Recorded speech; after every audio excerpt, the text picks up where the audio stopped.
Muy buenos días a todas y todos los amigos y amigas de Ananta Sin Fronteras, un espacio que todos los sábados a las 9 de la mañana emitimos eh, en el aula abierta, que es nuestra emisión de los sábados, con el objeto de compartir experiencias eh, y nuevas investigaciones, como lo haremos en el caso de hoy, de profes, hombres y mujeres de distintas disciplinas que están trabajando en este mundo de la búsqueda de nuevos horizontes para la humanidad, en la búsqueda de la expansión de la conciencia, pero al mismo tiempo de fortalecer el conocimiento, la práctica, la experiencia directa también de quienes participan en estos procesos.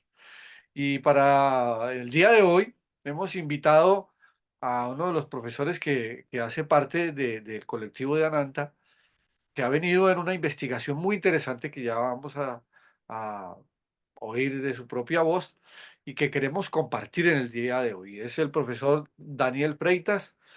Bienvenido, Daniel, de nuevo a nuestra emisión de Aula Abierta. Muchas gracias, Robert. Qué gusto estar acá de nuevo contigo y poder hablar un poquito sobre este tema también. Entonces, es un honor siempre poder conversar más contigo y con todas las personas también que nos ven hoy. Entonces, vamos a hablar un poco. Vale, dale. Me parece muy importante para que la gente se vaya ubicando. Daniel está trabajando pues un tema sumamente interesante con relación a las traducciones de los textos clásicos y antiguos, podríamos llamarlos así, al español o al portugués, especialmente en este caso, al portugués, y mostrar cómo en ese tipo de traducciones pues hay evidentemente pues ya una decisión de qué se traduce, por qué se traduce y cómo se traduce. Y eso ha tenido una incidencia muy alta en la forma en que quienes practicamos, en este caso yoga, pues tenemos desde luego el impacto o la incidencia muy directa de ese tipo de traducciones, puesto que obedecen a ciertos sesgos sociales, ideológicos, políticos y también de tiempo, ¿no? El momento en que se hicieron.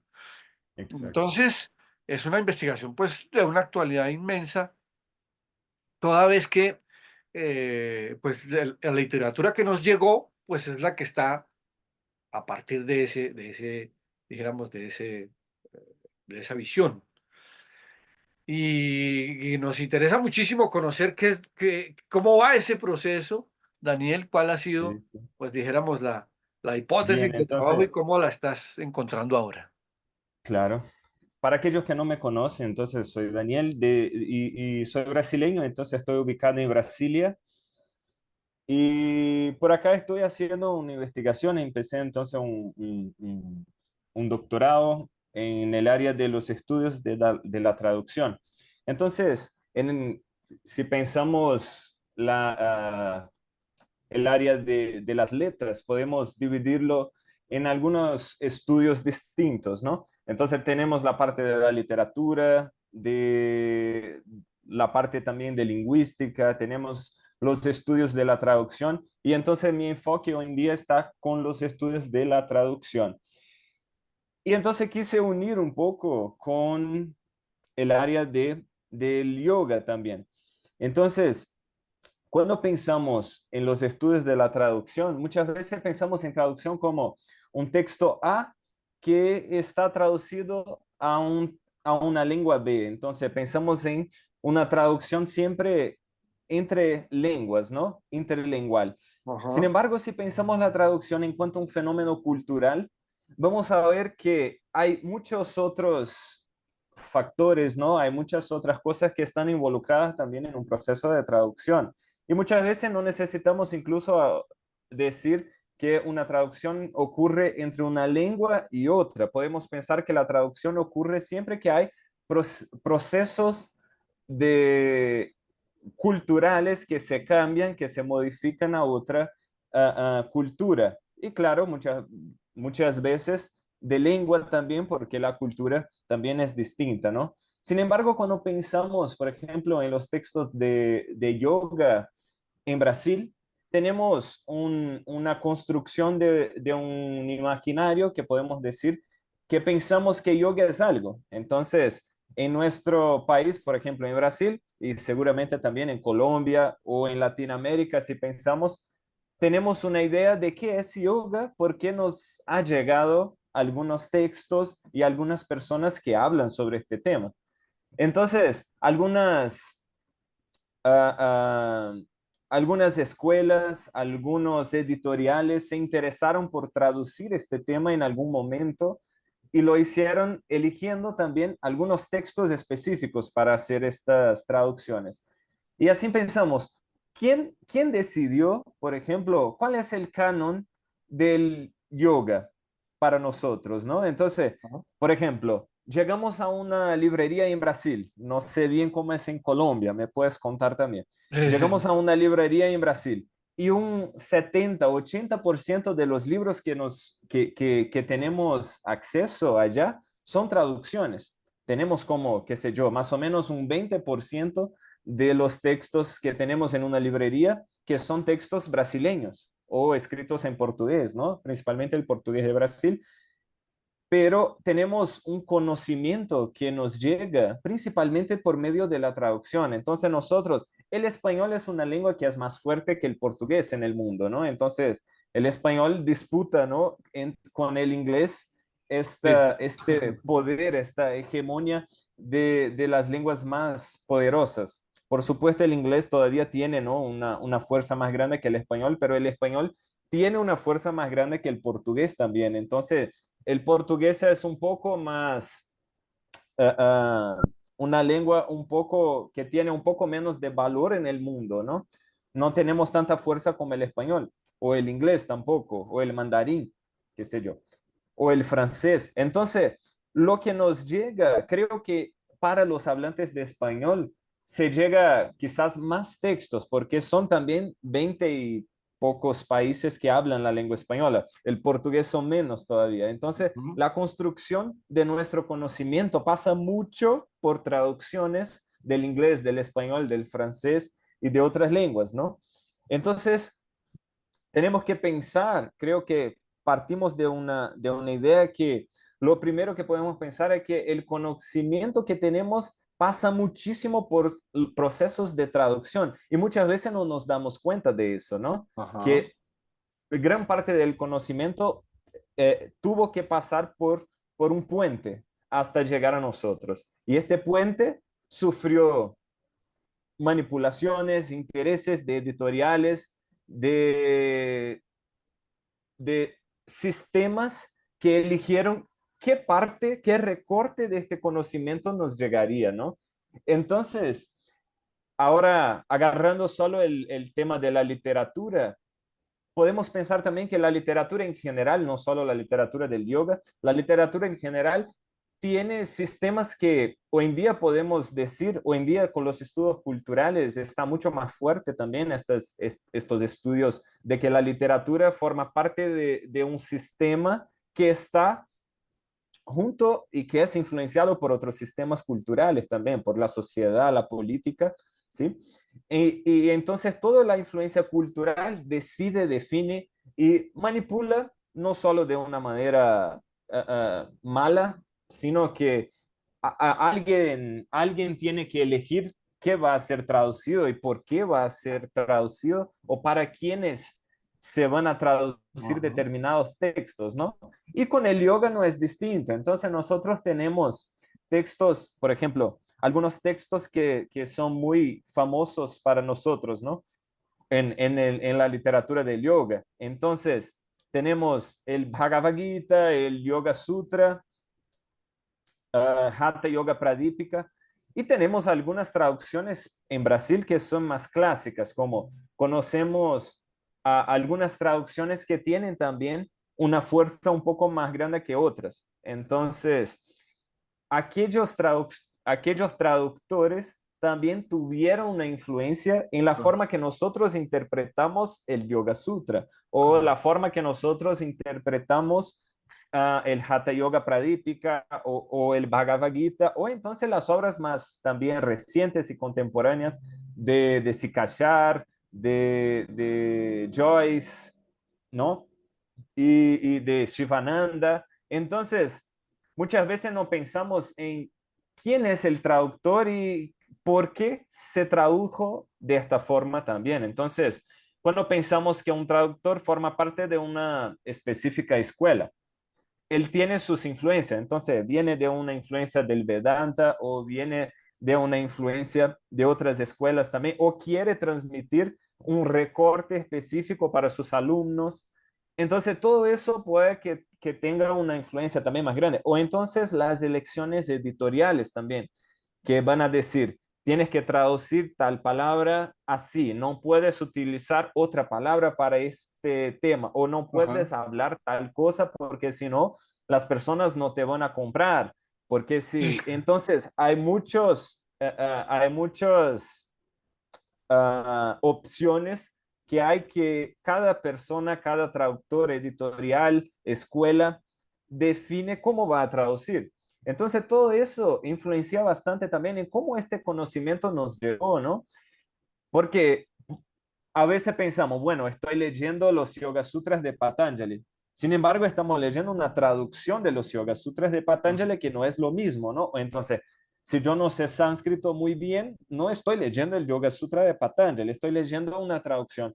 Y creo que eso exacto. es importante de resaltar, porque incluso si tenemos 5 traducciones de los Yoga Sutras, vas a ver diferencias entre ellas también. Y a veces vas a comprender distinto los Yoga Sutras dependiendo de cuál traducción que lees, ¿no? O que enfocas más. Entonces, este tema de la traducción como un fenómeno cultural, entonces me ha interesado bastante y principalmente para nosotros, yo no sé muy bien cómo sería en español, dependiendo también del país, claro, porque la forma que el yoga se desarrolló en Colombia es distinto de la forma que se desarrolló en Argentina o en México o en España, Claro. aunque ustedes tienen la misma lengua y quizás llegue mucha literatura parecida para ustedes producida en español o traducida al español. Sin embargo, lo que los colombianos que empezaron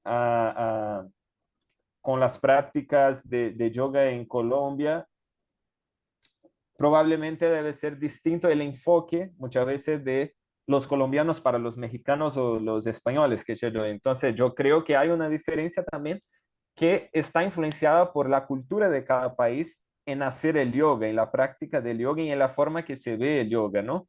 Entonces, para nosotros, muchos de los brasileños también que desarrollaron el yoga desde la década de 50, 60 en Brasil, empiezan con este desarrollo también. No sé, en Colombia también me puedes contar más o menos desde cuándo se construye un yoga colombiano, ¿no?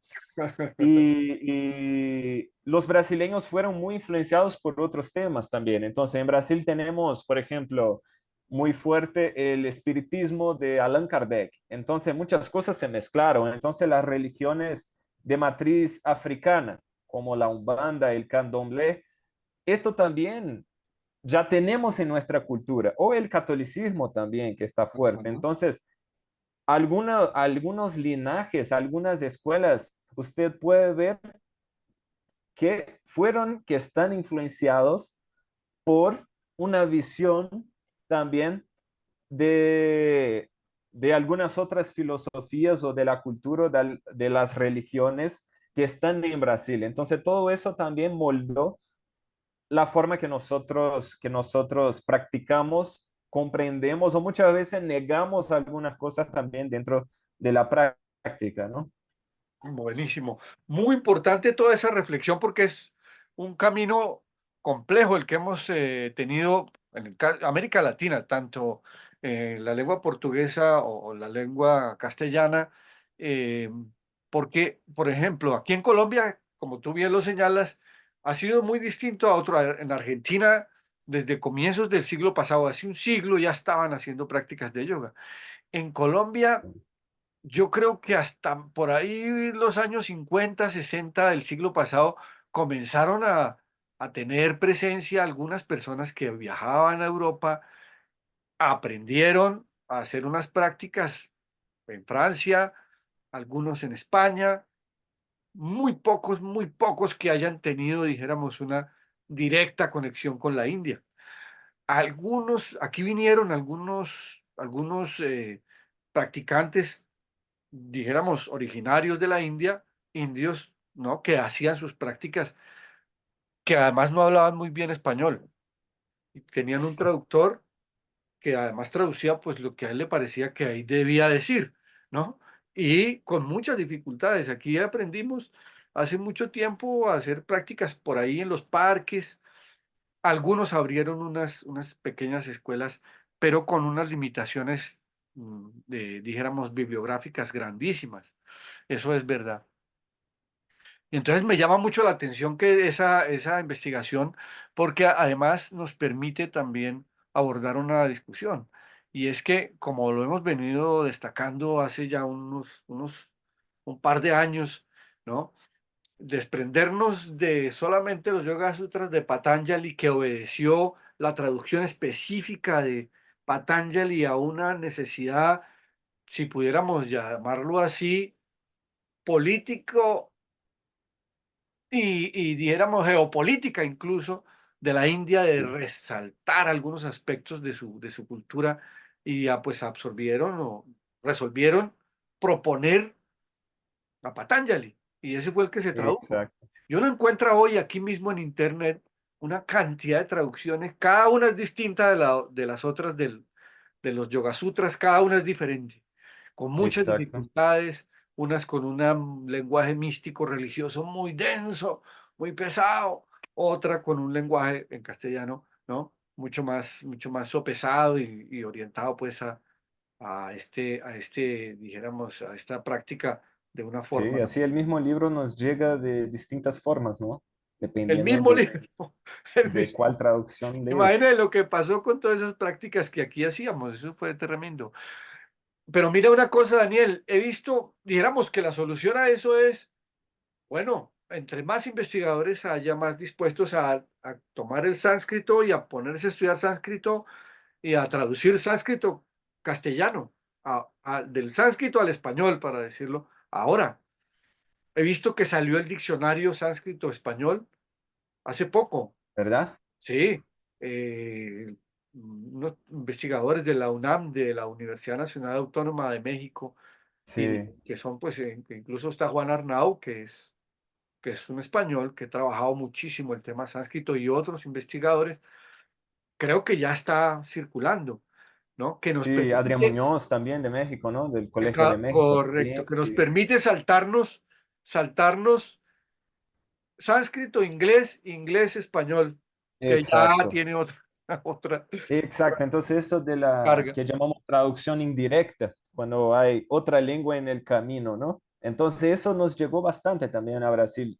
Las primeras traducciones que han sido hechas de los Yoga Sutras también pasaron mucho por traducciones indirectas. Entonces, por el Imagínate, inglés, por el francés, que ya existían traducciones y a veces la persona no tenía un conocimiento tan grande de sánscrito, entonces hacía estos puentes, ¿no?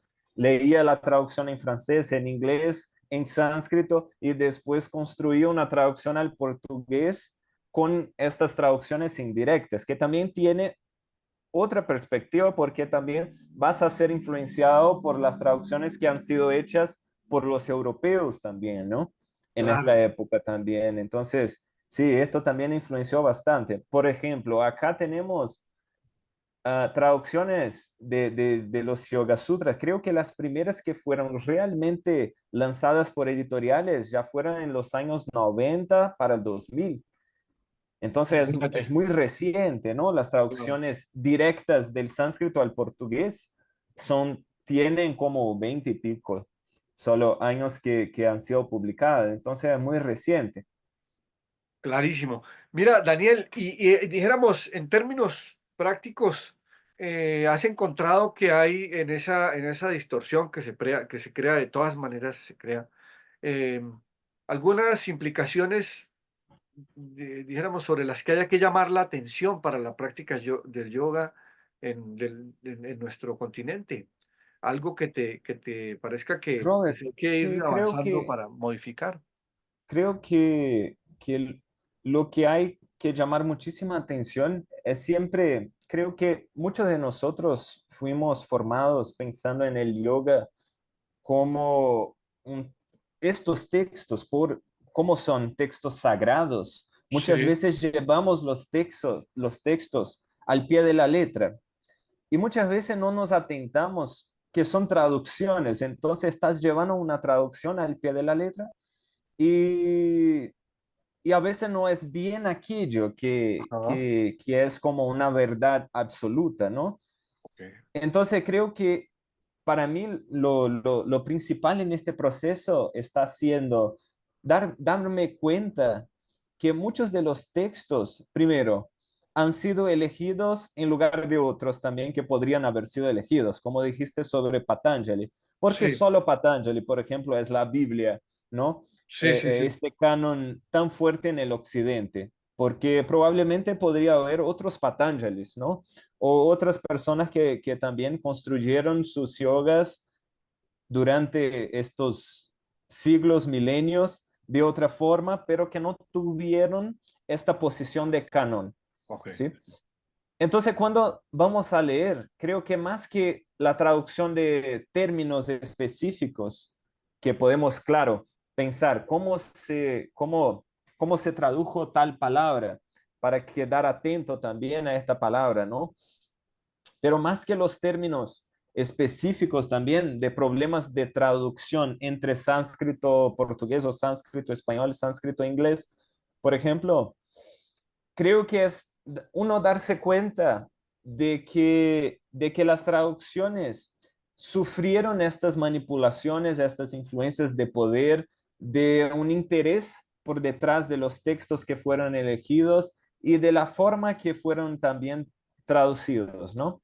Entonces, cuando nos damos cuenta de eso, creo que también nos damos cuenta de la influencia de nuestro país, de nuestra cultura en la formación de los yogas que nosotros tenemos hoy en día. Entonces, lo que practicamos hoy en día, ¿de dónde viene esta influencia? ¿Viene más de India, de los Estados Unidos, de Europa? Porque si, por ejemplo, vamos a India hoy en día, si estamos en la India y vamos a ver cuáles son los libros más importantes para los yogis en India, muchas veces vas a ver que hay escuelas, por ejemplo, como Bihar Yoga School, que es muy fuerte en el Hatha Yoga de India, que tiene poquísimos textos traducidos al portugués, por ejemplo. Creo que solo tiene uno o dos libros que se han traducido de Bihar Yoga School.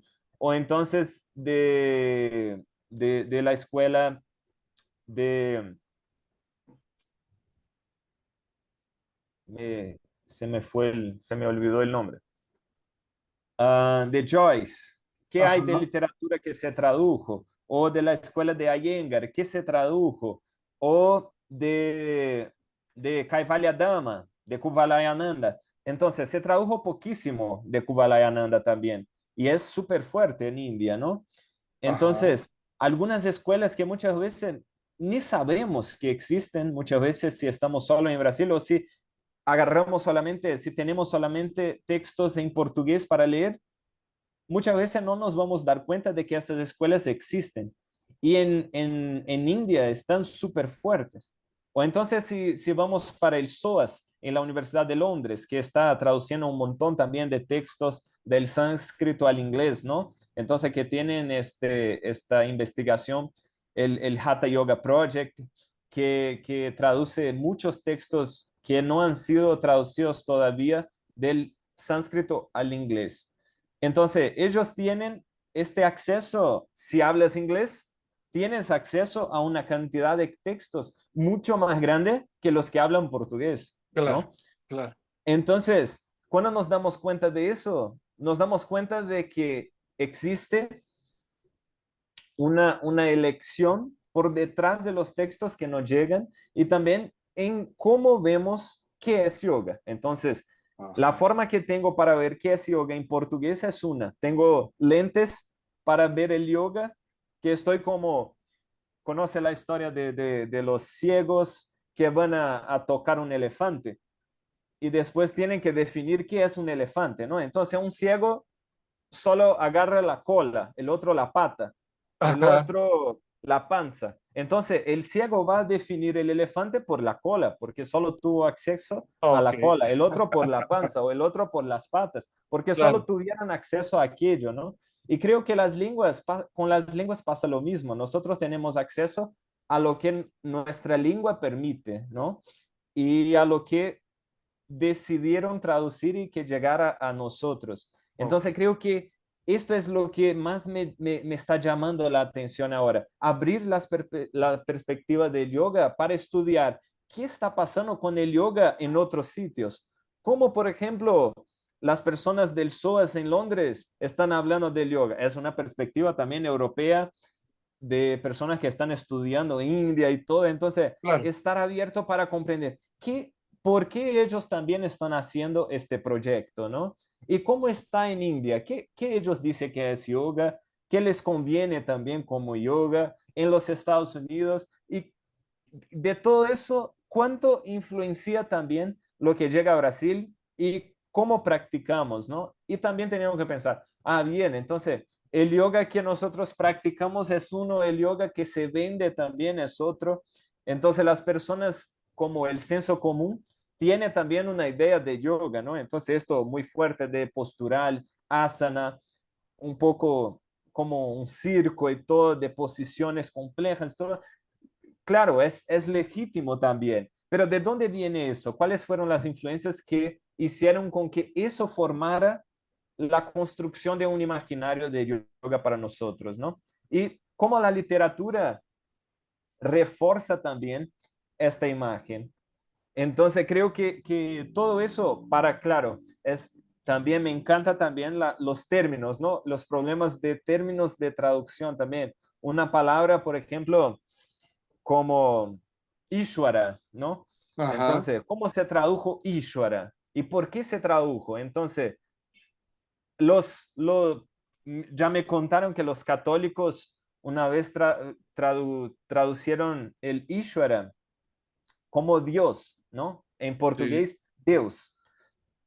Y por eso se cuñó como, se puso que la traducción de Ishwara era Dios, pero no sería el self, el uno mismo, la esencia de uno. Entonces, muchas traducciones se dieron con intereses distintos en momentos distintos. Entonces, eso también es interesantísimo, ¿no?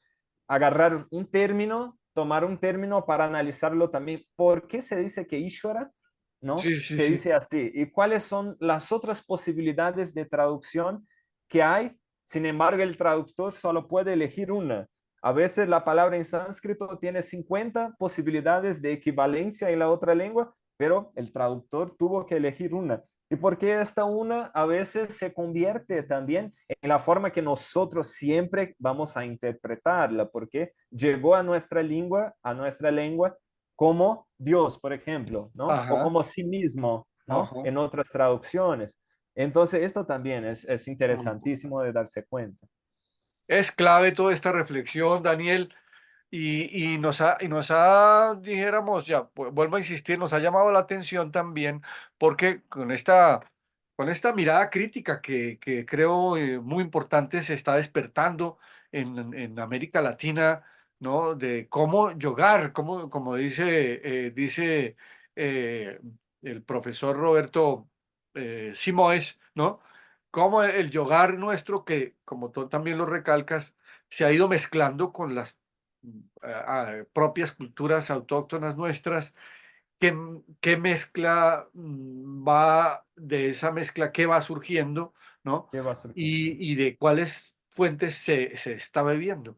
Entonces, Ujú. cuando se abre el abanico de posibilidades de lecturas, que es lo que en el fondo propone, si nos llamas la atención sobre eso, le permite a uno entender que hay una cantidad de acepciones, de términos, de conceptos que se utilizan en la práctica cotidiana, porque no es una reflexión exclusivamente, dijéramos, teórica, sino que es que se vuelve una práctica. Si tú en Exacto, tu exacto. práctica meditativa crees que estás hablando con Dios cuando te dicen Ishvara, y cuando tú dices, no, es que yo estoy hablando conmigo mismo, para la práctica del, por ejemplo, Tántrica, Abhinavagupta y todos estos maestros que desarrollaron el Tantra, ¿no? El yoga aplicado al Tantra o nutrido del Tantra, pues es una mirada distinta, porque tú Sí, sí, tienes la posibilidad de conversar contigo mismo, inmanencia, o la trascendencia de conversar con uno que está más allá y que tú también llamas Ishvara. Y esa es exacto. una, una implicación práctica cotidiana, es decir, del uso de un practicante, de una practicante que se relaciona de una manera con la naturaleza y trabaja con su entorno directo ahí, o está esperando que alguien de por allá lejos le haga la seña para estar conectado con ella. Y entonces, pues son distintas Exacto. formas de entender la misma situación, ¿o no? Sí, y al revés también es interesante, porque imagínate que cuando fueran a traducir la Biblia al sánscrito, la Ajá, Biblia cristiana al sánscrito, le ponen también, en lugar de Dios, le ponen Ishvara. Entonces, ajá, ¿cómo la persona que está leyendo la Biblia en sánscrito va a pensar en Ishvara también, ¿no? ajá, ajá. Eh, Le va a mirar a Dios como su Ishvara, ¿no? Ah, Y no como nuestro Dios sí, claro, cristiano, de verdad. Entonces, esto es muy interesante, ¿no? Porque es para clarísimo. un lado, nosotros estamos acá intentando mirar qué es Ishvara, y de allá ellos cogen el Ishvara para pensar en nuestro Dios cristiano también. Entonces, eso Sí, es sí, sí. chévere, ¿no? Ese es un ejemplo muy interesante. Pasó en las traducciones a las lenguas, a varias de las lenguas autóctonas nuestras, de nuestras etnias acá en Colombia, creo que pasa en muchas partes, que cuando fueron a traducir la palabra Dios, pues no había la palabra. Exacto, Para nosotros decían, pues Dios es todo. Ese árbol, esa piedra, ese río, el aire, la exacto. nube, todo es Dios. Entonces no Sí, podemos reducirlo a un concepto porque no entendemos de qué están hablando. así Todo es. esto es el nuestro Sí, mundo. acá también con los indígenas de Brasil también se pasa algo parecido. Es interesante. Y creo que eso es lo lindo de la traducción también, que muchas veces pensamos en equivalencias, ¿no? Como si siempre una palabra tuviese un equivalente perfecto en la otra Sí, lengua. Sin embargo, no es así. Es una construcción cultural que está por detrás de los términos y de la forma que nosotros nos comunicamos y pensamos sobre todo a nuestro alrededor, ¿no? Entonces, esto es una maravilloso, discusión maravilloso. maravillosa que nos lleva mucho a este contacto con la cultura también. Muy bueno. Bueno, para nuestros seguidores, les invitamos a que pues interactúen con el profesor Daniel, que además seguramente dentro de poco saldrá algún texto de esto. Tienen la posibilidad de entrar a su escuela y conversar con él y pensar qué estamos leyendo, sobre qué base estamos practicando y abrir las fronteras, separar, dejar de pensar que Exacto, solo tenemos una fuente, un único libro de una inmensa cantidad de textos que hay del sánscrito, muy importante, y de cómo también esa cultura ha sido, pues, dijéramos, mediada por nuestra propia experiencia en América Latina. En- exactamente. Porque además de todo, creo que incluso si yo leo el texto y tú lees el mismo texto, vas a ser influenciado también de distinta forma también de cómo yo soy influenciado también por este mismo texto, ¿no? Correcto. Entonces, la reflexión final, solo para también cerrar la idea, es que Sí. nosotros podamos reflexionar y pensar cuando leo un texto, ¿qué texto es ese? ¿Quién lo escribió? ¿De quién lo tradujo? ¿Para quién lo tradujo? ¿Bajo cuál perspectiva? Si hay una escuela, un interés específico. Entonces, ¿quién es este traductor también que hace este puente? ¿De qué lengua se tradujo? Porque muchas veces también solo valoramos las traducciones del inglés o del francés o del español. ¿De qué otras lenguas también se traducen textos para nosotros? ¿No? Entonces, de otras lenguas más periféricas también se traducen o no tenemos interés en leer cosas de lenguas periféricas, solo de las lenguas que tienen poder también en el mundo. Ah, Entonces, creo que todas estas reflexiones nos hace también lectores mejores y así hacemos cuestionamientos también sobre muchos puntos que nos pueden influenciar para definir qué es el yoga y por qué nosotros tenemos en Brasil, por ejemplo, las prácticas de yoga hoy en día ocupan lugares de religión, de práctica física en el sistema público de salud. Hoy en día también el yoga ya está. Entonces, ¿qué yoga es este que ocupa estos espacios Ajá, en nuestra vida, en nuestro país, ¿no? maravilloso, muy importante.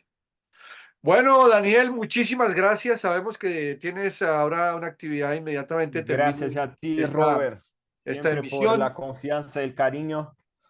Muchísimas gracias, de verdad, con mucho cariño.